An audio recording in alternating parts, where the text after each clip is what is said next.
2021 en la categoría Dramaturgia. La autora estará acompañada por Analía Torres. A continuación, en el escenario Nancy Bacelo.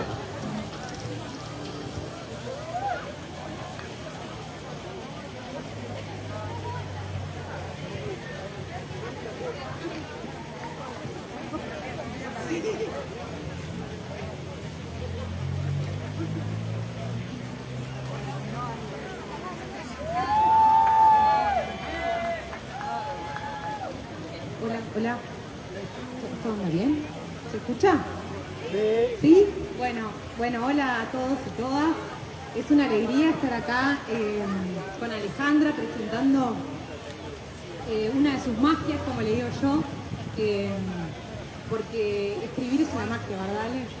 Sí, totalmente. Bueno, gracias a todas las personas que se acercaron hoy a compartir esta pequeña charlita que vamos a tener, y gracias a Analía por acompañarnos. Bueno, primero que nada, como agradecer y como la inspiración de la escritura, ¿no? Porque, bueno, más fuerte. La escritura, ¿no? La dramaturgia, escribir hoy en día en este mundo. ¿Se escucha abajo? ¿Sí? ¿Más fuerte? Hola. Bueno, ahora sí. La escritura de Alejandra, se me ocurrió como empezar hablando un poco del universo de Alejandra, ¿no? Que es como lo bello de leer a Alejandra Gregori, por eso los aliento a que lean, compren libros y lean dramaturgia, pero en especial lo de Alejandra, porque creo que la escritura de Ale tiene una cosa muy bella, que es que cuando uno empieza a leer tus textos sale, o por lo menos yo lo siento así, más allá de la anécdota de cada una de las obras, empiezo a sentir que estás leyendo algo que es mucho más grande que lo que estás leyendo. Como si hubiera un intangible en esa escritura que se va como perforando, que tiene que ver con el universo, ¿no? Con una autora que no solo escribe una obra en sí con una anécdota, un principio y un final, sino que Alejandra tiene el poder de crear universos. Y cuando una autora tiene el poder de crear universos, uno siente que está entrando en un bosque enorme en donde empiezan a ramificarse los caminos y es como un sendero que se abre, en donde empezás a sentir que hay cosas como mucho más complejas y profundas y te sentís en el medio de algo que es enorme y bello. Y la escritura de Alejandra tiene eso, te invita como a entrar en su universo poético y personal, y sentís entonces que estás como recorriendo su interior y vas descubriendo como rincones y puertas que se abren que, lejos de darte respuestas, lo que te generan es como preguntas. Muchas preguntas, contradicciones, imágenes. Y esto es un poco lo que pasa con los textos de Ale en general. Yo que he leído varios. Gracias. Y en este en especial, acostarse a la orilla de una tajadura, que ya el título es sumamente sugestivo. Quizás sale empezar compartiendo con el público un poco como para entrar en tu territorio, como, bueno, la sinopsis quizás, si es que existe esto de la sinopsis. Sí. No, está hermoso todo lo que me decís y comparto pila de esas imágenes. Y esta obra, en realidad, si puedo resumir la anécdota de alguna manera, pasa un poco, es un hotel en algún lugar, es una historia que pasa como en tiempos fragmentados. Tenemos una didascalia que va diciendo todo el tiempo antes de la construcción del canal, durante la construcción del canal o después de la construcción del canal, y es un hotel que se ve venido a menos. Eso yendo como al argumento, a la anécdota, como por así decirlo, por una circunstancia que sucede ahí. Pero en realidad la obra está atravesada a través de la narrativa de dos hermanos gemelos que van contando lo que sienten y lo que les pasa y lo que termina pasando. No sé cómo resumirla sin adelantar. Sin spoilear. Capaz que podría leer la partecita de atrás mínimamente como para dar un pantallazo, que es escrita por María Eugenia Trías. Dale. Y la leo, que dice: esta historia podría haberle pasado a otros, en otros lugares, en otros tiempos, lejos o cerca o muy cerca. Lo importante es que podría. Entre el pasado y el futuro y las sombras de los personajes que se mezclan, se abre el universo de Alejandra Gregorio como una tajadura para contarnos esta historia a orillas del mar.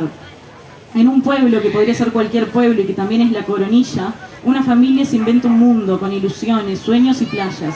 Pero las cosas cambian, quizás demasiado rápido o de forma inadvertida. La naturaleza es así, el mar es así, sufre alternancias, variaciones, y los personajes se van tiñendo de azul.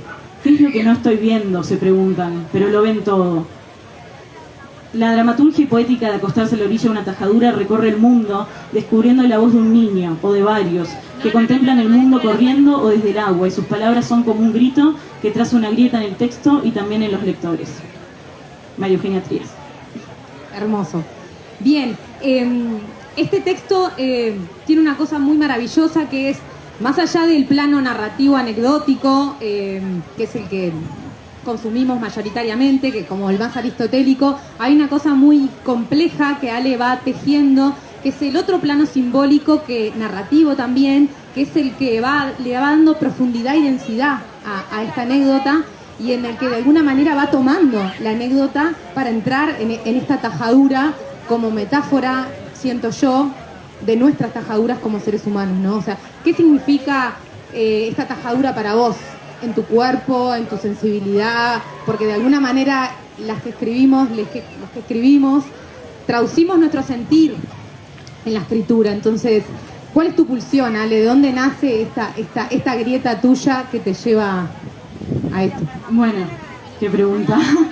No, pero es verdad que hay ciertas pulsiones que identifico, o imágenes o paisajes que son de los que nace la obra y de los que me planteo, y de cómo se construye, que las identifico hasta en distintos momentos. Por ejemplo, hay un primer monólogo que abre el personaje de Margarita, que es la madre, que es un monólogo que en realidad yo ya había escrito antes de que fuera para este personaje, que fue una cosa como que me surgió, donde un poco la idea era que la vida podría ser otra cosa, que es una idea como que va ahí y como que algo se nos escapa y no lo estamos viendo, y la vida se desvía y va por otro camino, que es un poco lo que manifiesta el personaje, y todo el tiempo podría ser otra cosa.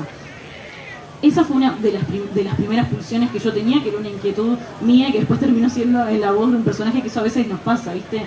Son como una sensación que después terminó dando vida a este personaje. Y después otra pulsión muy fuerte que tenía, que es algo que se repite en mis obras, es algo de la infancia que le pasan cosas y que las quiere contar y que las habla, y que se venía manifestando en mi universo dramatúrgico y que se sigue manifestando.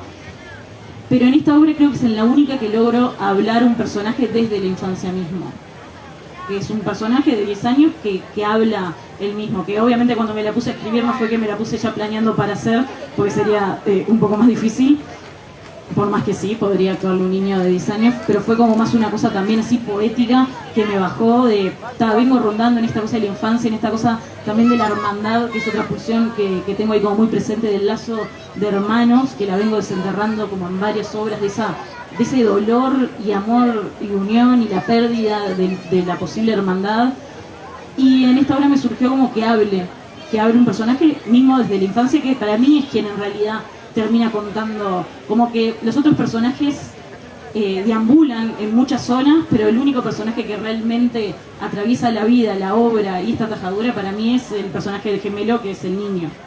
Sí, hay un personaje, como dice Ale, que es este gemelo, que podrían ser dos o puede ser uno, es una voz como muy ambigua, pero que te perfora desde el inicio, porque de alguna manera este niño que habla tiene la profundidad y la sabiduría de un adulto. De hecho es como si cargara todo el tiempo con el dolor de lo que sabe que va a pasar o de lo que sabe que ya pasó. Entonces, como lectora, cuando empezás a leer la obra, empezás a sentir la magnitud de esa tajadura en la voz del personaje. Y cómo, sin saber cómo se va a resolver la anécdota, vos ya vas respirando lo roto de ese personaje. Que en realidad es lo roto de ese personaje y lo roto de todos, porque esta obra es como un núcleo familiar que se va rompiendo. Es todo eso que pudo haber pasado, que dice Margarita, que es la mamá del gemelo, y no pasó. Y cómo vas logrando atravesar con ese dolor de lo roto a todos los personajes de la familia que no fue. Sí, tal cual, no, y dijiste algo muy interesante que me quedó resonando, que es que el niño no habla como un niño, que incluso fue algo que me dijo alguien, no sé, una amiga, no sé si es alguien de que está ahí, cuando recién la había escrito, que es como, el niño podría hablar más como un niño. Me lo dijo, yo me quedé pensando, y en realidad para mí no, para mí el niño, la voz poética que me salió de ese personaje, es un personaje que sí, que se manifiesta desde la infancia, pero en ningún momento te da una señal exacta de un lenguaje aniñado o infantil, sino que al contrario, toda la adultez está ahí también, toda la vida está resumida en él, y también todo el dolor. Sí. Es un niño muy inteligente emocionalmente, quiero decirlo. Muy avanzado. Igual, aún así, hay una capacidad en la escritura de sentir que es un niño el que está hablando, pero como si el niño ya hubiera vivido esta historia y puede contarla desde otro lugar. Como Alejandra, vos haces un juego en la estructura formal con el tiempo, en donde el tiempo también se rompe y también se abre, se taja de alguna manera. No hay un desarrollo lineal de la anécdota, sino que el pasado, el presente y el futuro son como cosas que están deconstruidas. Sí, que conviven casi también. Incluso el niño es el único que habla como de una forma atemporal, como si ya lo hubiera vivido todo y pudiera estar en el pasado, en el durante y en el futuro al mismo tiempo. Y en esta como eminencia de lo trágico, ¿no? Porque vos empezás a leer la obra y la pulsión de lo trágico se siente, más allá de no saber el desenlace final. Y creo que tiene que ver con esta capacidad que lograste de que los personajes traen lo que va a pasar sin saber lo que va a pasar, como desde lo que se siente, desde lo intangible de lo que se siente. No desde la explicación de lo que está pasando, sino desde la carga que genera el dolor. Sí. De lo que fue. Sí, hay como tal cual, no sé, como esa cosa de que se van tiñendo de azul, para mí una atmósfera que ya los va tiñendo a ellos y nos va como adelantando, pero sin adelantar en el sentido de anécdota, pero todo el tiempo te están, como que llegás al final y en realidad no es un final de qué vuelta de tuerca le dieron y cómo al final pasó esto. Para mí es un final que claramente es el final que tiene y que casi que lo sabés desde que la empezás a leer. Sí. Totalmente podés como intuir la tragedia, ¿no? Como el elemento trágico ahí. Pero hay una cosa muy linda también en cómo, quizás capaz que hablar un poquito de esto, de cómo jugás con los lenguajes, ¿no? También, de cómo la anécdota se va tiñendo también de este territorio súper poético también, y como en una desestructuración de lo disciplinar de lo teatral estrictamente, dándole lugar como a otras formas en el lenguaje, ¿no? ¿Cómo fuiste construyendo esta inquietud tuya? Sí, en realidad fue re progresivo. Yo empecé a escribir teatro y en realidad, claro, escribía, bueno, como todos, pero escribía muy diferente y me resultaba fácil escribir escenas mucho más en el sentido clásicas, en el sentido aristotélico, de personajes que discuten, que les pasan cosas así, que discuten y que como en un solo lugar, una locación, como obras que pensaba mucho para hacer, así como obras joven, casita, entra tal, pasa tal cosa, y discutían. Eso era como mi tendencia y me daba cuenta que me resultaba fácil y que iba por ahí, pero que no me terminaba de interesar, pero que a la vez era como lo que me salía. Y por otro lado, encontraba una pulsión en la escritura de poesía. Y escribía poesía, pero no podía hacer me resultaba un lugar muy catártico, pero no podía lograr que mis universos coexistieran o se unificaran o encontrar todo eso. Y en realidad es en la carrera, en la tecnicatura de dramaturgia, que empiezo a jugar en la escritura sin tener tan presente el hecho de la representación. Que creo que fue eso lo que también empezó a abrir las puertas. Dar libertad. Sí. Que hace poco escuchaba a Leonor Courtois decir algo respecto a que si todo el tiempo estamos pensando en la representación, obviamente las posibilidades se reducen, porque por más que vos puedas representar después, siempre vamos a encontrar formas de representar y vamos a hacer lo posible, y en el teatro después todo sucede. Pero si todo el tiempo solo estamos pensando en lo que vamos a representar, obviamente las puertas son menos, porque se reduce. Y cuando empecé a darme la libertad de escribir teatro, pero que también se cruce como con otros lenguajes, empecé a encontrar una voz mía que la considero mucho más auténtica, en donde los personajes se permitían como hablar con poesía y de una forma como un poco hasta más extraña, en la que hasta me salía solo. Sí, acá en este texto la dimensión poética está no solo en el lenguaje, sino en la atmósfera de todo lo que vas construyendo, ¿no? y creo que te permite, que es una cosa muy linda que logra Alejandra, como en esta libertad en la escritura de ir para adentro, ¿no? De más allá de ir hacia adelante, que es lo que te propone el plano aristotélico de la acción, empezar a mirarnos para adentro. Entonces logra construir en estos personajes, ellos se miran, ellos van hacia el abismo, que es un poco lo que la obra propone. Nos deja como fisgonear en sus pesadillas internas, del mundo interno. Entonces la obra empieza a calar hondo. Empezás a sentir que lo que estás leyendo es mucho más profundo que el cuento que me querés contar. Porque me estás dejando entrar en el horror. Sí. Bueno, sí, tiendo a empujar un poco, últimamente me doy cuenta que tiendo a empujar a mis personajes hasta a cierto abismo que a mí me resulta cautivante, porque me parece que cuando empujamos a los personajes al abismo es cuando vemos cosas más sinceras de ellos. Y también en la atmósfera, recuerdo lo que decís, como que la atmósfera se va cargando de ese abismo, y a mí se ve que me mueve esas inquietudes, y es lo que también me resulta interesante leer, y lo que trato de escribir, me salgo o no, pero como que sí, estoy como todo el tiempo en esa búsqueda en las distintas obras de personajes que se enfrentan al abismo, y que se enfrentan sabiendo, como si ellos también pudieran ir y elegir ir. Yo siento como que es inevitable ir hacia el abismo, como que estos personajes no tienen otra que mirar hacia el abismo porque está ahí, porque lo sienten y es una fuerza que los arrastra, que es un poco lo que yo sentí cuando la leía, ¿no? Esta cosa de la tajadura, de lo que plantea la anécdota con el canal, de la coronilla. En realidad es una tajadura de cada uno de los personajes que se va abriendo, y vos como lectora vas viendo que esa tajadura se abre y no tenés otra que ir hacia ahí, y de repente te caes con ellos. Tal cual. Capaz que estaría bueno contar así como resumidamente que en realidad yo nunca fui a la Coronilla, pero lo que conocí es que mis padres habían ido de luna de miel a la Coronilla, y lo único que me contaron fue, no, horrible, llovió todo el tiempo, un lugar que no había nada para hacer, y solo llovió, y yo bloqueé que la Coronilla era eso y nunca más. Y así hace un tiempo me encuentro con unas fotos de un hotel abandonado en la Coronilla, totalmente tomado por la naturaleza, que fue algo como que me conmovió muchísimo, como esos lugares con ese dejo de abandono, del lugar donde hubo vida, que un poco lo manifiestan en algún momento los personajes, esos lugares donde en algún momento estuvo cargado de vida. Y empiezo a leer y me entero de la Coronilla, un lugar que iba a ser que era un balneario de lujo, que tenía hoteles, casinos, y que se planeaba que fuera un Punta del Este. Y lo que sucede cuando amplían el canal Andrioni y todo lo que le pasa al balneario, y cómo el agua dulce empieza a meterse en el mar y se empiezan a morir animales, está mucho más complejo, ¿no? Pero también quedo como tocada por esa historia, y me queda como ese universo en la mente, y un poco, si bien la obra nunca la sitúo en la Coronilla, claramente se agarra un poco de esa anécdota, por más que después lo que pasa es otra historia y es ficción, nace un poco también de esa historia.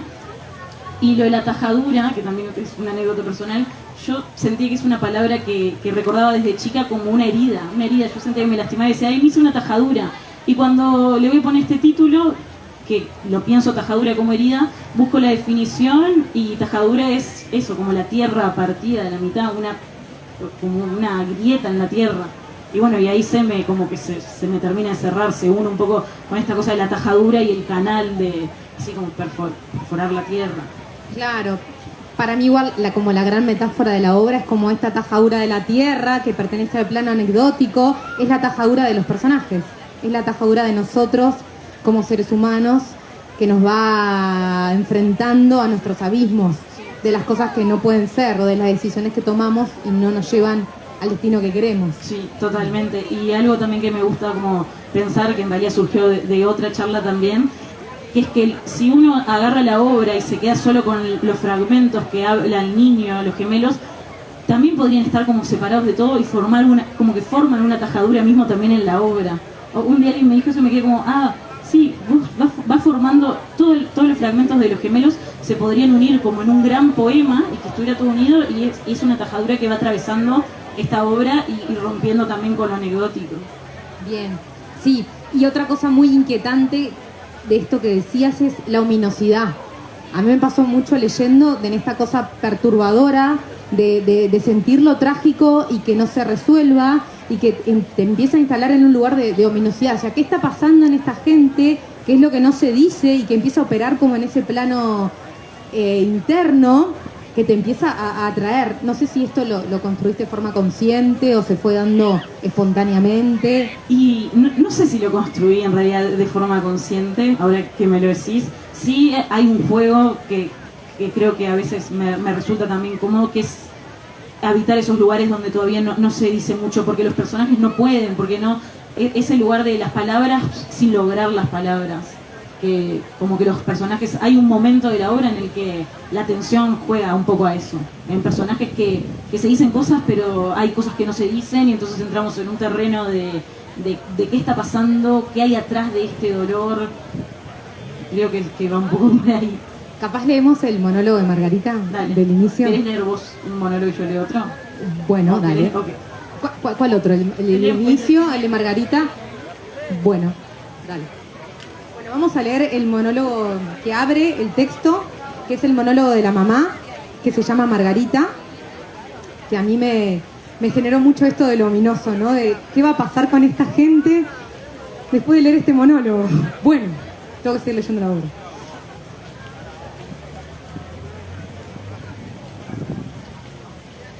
Bien. Bueno, ya con la escena cero, que se llama escena cero o una premonición, te coloca en un lugar como de ambigüedad, de si esto pasó o es una intuición materna. Bien, no voy a leer la Didascalia, voy a leer de una Margarita. Margarita. Hace tiempo que me despierto en mitad de la noche, sobresaltada, como si me estuviera acordando de algo que no me doy cuenta que es. Como si de repente pudiera saber algo que todavía no pasó. Después enseguida distingo siempre el mismo sentimiento, una sensación honda de que la vida podría ser otra cosa, de que la vida se desvió de lo que era, en algún momento, por alguna razón, tomó un camino errado y terminamos acá. Y ahí inmediatamente me invade una angustia profunda que me golpea todas las paredes del cuerpo y a la vez me inmoviliza. Y yo siento que haga lo que haga, camine por donde camine, me mueva como me mueva, cada vez me voy a alejar más de esa otra vida que ya no pude vivir. En ese momento es cuando me levanto, es cuando salto de la cama como si me diera miedo quedarme más rato hundida en el pozo. Me levanto con rabia, con los ojos rojos, con la garganta seca, con la nuca fría, empapada. Y es ahí entonces que me hago cada noche la misma pregunta. ¿Qué es lo que no estoy viendo? ¿Qué es esta sensación constante de que algo se me escapa, de que algo no debería ser así? Cuando Margarita termina de decir estas palabras es como que uno se queda con la sensación de ¿cuál es el abismo que voy a seguir leyendo? ¿No? ¿Hacia dónde se la tragó el abismo esta mujer? ¿No? Ahora, ¿sí? ¿Querés seguir leyendo vos? Dale. Y leo la escena que sigue, que es la escena 1 que habla el gemelo. Durante un rato nadie sabe si el que está perdido soy yo o es mi hermano. El nombre que yo diga es el que van a creer. No tienen otra forma de saberlo. No saben a cuál de los dos buscar. Solo saben que hay uno solo en donde debería haber dos. Yo no digo nada. No sé por qué. Algo hace que me muerda la lengua. Lo voy a entender después, más adelante. Mientras mamá llora. Las cosas se empeoraron cuando construyeron el canal. Me acuerdo de ese día. Antes de eso parecía que la vida iba a ser otra cosa. Algo diferente. Ahora papá grita muy fuerte. Le pide a mamá que por favor deje de llorar. Ya va a aparecer, dice otra voz. Crecimos en este hotel. Lo vimos llenarse y vaciarse. Siempre fuimos dos para todo, dos gemelos idénticos. De un parecido inquietante, decía siempre la vieja Elba. A veces nos miraba con desconfianza, como si no pudiera ser posible. Y nosotros lo entendíamos. Sí, la mayoría de las personas no tienen a alguien así, iguales a sí mismas. La mayoría de las personas son solo una persona, pero nosotros somos dos de una misma cosa, casi como si fuéramos el mismo niño, y eso no es fácil. Después la vieja Elba se perdió. Por favor, dice ahora alguien, me suplican que explique lo que pasó. Apenas puedo escuchar las preguntas que me hacen. ¿Dónde está tu hermano? ¿A dónde se fue? ¿Por qué no está contigo? Nunca estamos separados, somos una única sombra. Esto es verdad. La vieja Elba dijo que un día nos vio parados al rayo del sol y que al lado nuestro, en el piso, solo se dibujaba una sombra. Papá dijo que era una estupidez, que esa vieja siempre inventaba cosas raras, pero nosotros siempre supimos que era verdad. Por el amor de Dios, ¿dónde está el que falta? Plácido, ¿dónde está? Ahora mamá habla con rabia, con desesperación. Tiene los ojos rojos, clavados en nuestro padre. Se le siente la garganta seca, la voz sale cortada. Sé que es momento de decir algo. Está en el canal. Lo dice mi voz, pero podría ser la de él. Tenemos la misma voz. Él, el que falta, el otro, el que no soy yo, está en el canal. Aunque no nos guste llamarlo así. No sabíamos lo que era un canal. Cuando los rumores de construcción empezaron, todo se alborotó. Eso nos llamó la atención, pero no sospechamos nada. El hotel estaba en su mejor momento. Todas las noches había fiestas importantes. Nosotros no podíamos ir, pero íbamos igual. Los grandes van a gastar su plata al casino, salen llenos de fichas de colores. No sabemos para qué sirven, pero nos gustan esas fichas de colores. Nos gustan más que los billetes. Es un buen intercambio dar papeles viejos y sucios y que te devuelvan fichas de colores. Los billetes se rompen, las fichas no. Después del casino los grandes siempre toman alcohol y bailan. A veces algunos corren hacia la playa, se sacan la ropa, se meten al agua. A nosotros también nos gusta meternos al agua de noche. Lo vemos todo, pero nadie nunca nos ve. Ahora ya no hay fiestas. Poco tiempo después de que empezaron los problemas por el canal, se terminaron las fiestas. A nosotros no nos gusta decirle al canal. No tiene sentido. ¿Canal de qué? Nosotros le pusimos nuestro propio nombre, algo que tuviera un significado de verdad. Por eso le decimos la tajadura. Es como una herida en la mano, pero en el piso. A veces, si uno mira bien, pareciera que la tierra llora y sangra por ahí. Hermoso. Bueno, y te metés también con...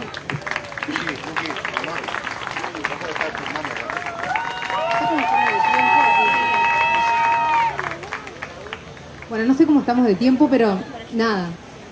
Como en estas últimas reflexiones, que como habrán visto en esta belleza del lenguaje y en el juego de las palabras, con lo poético, también Ale se mete con cosas muy poderosas y profundas como es la desaparición de un hijo, ¿no? Como cómo no empatizar con conflictos de esa dimensión, que más allá de la anécdota, y sin spoilear, está la falta de un hijo desde la página 1. Sí, está la falta de un hijo, y que yo en realidad siempre lo pienso, que como la desaparición de un hermano también, que es interesante igual ese juego, porque tenemos a los personajes claramente desesperados con este dolor que cargan, pero en realidad el único que para mí está atravesando otro tipo de dolor es este gemelo que incluso una cosa que decías ahora hace un ratito, no me acuerdo qué era, lo de Margarita, como que yo jugué un poco también a esta existencia que podría ser la misma. Hay un juego en estos gemelos de que son casi el mismo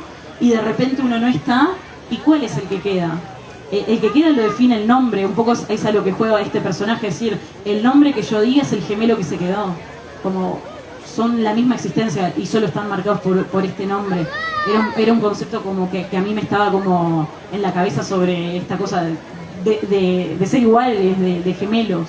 Sí, que tiene pila de ominosidad también, ¿no? En esto de tener a una persona idéntica a vos y que se pierda y que no te sepan identificar salvo tu madre. Y tener la misma vida, la misma voz y la misma cara, cargar con eso y que te pregunten ¿cuál sos? ¿Cuál es el que falta? Tremendo, tremendo. Bueno, nada, invitarles a que lean esta obra. Y bueno, gracias Ale por todo. Bueno, no, muchas gracias a vos por todo, tomarte el tiempo y las palabras de todo esto y gracias a todos los que nos acompañaron. Sí. Muchas gracias.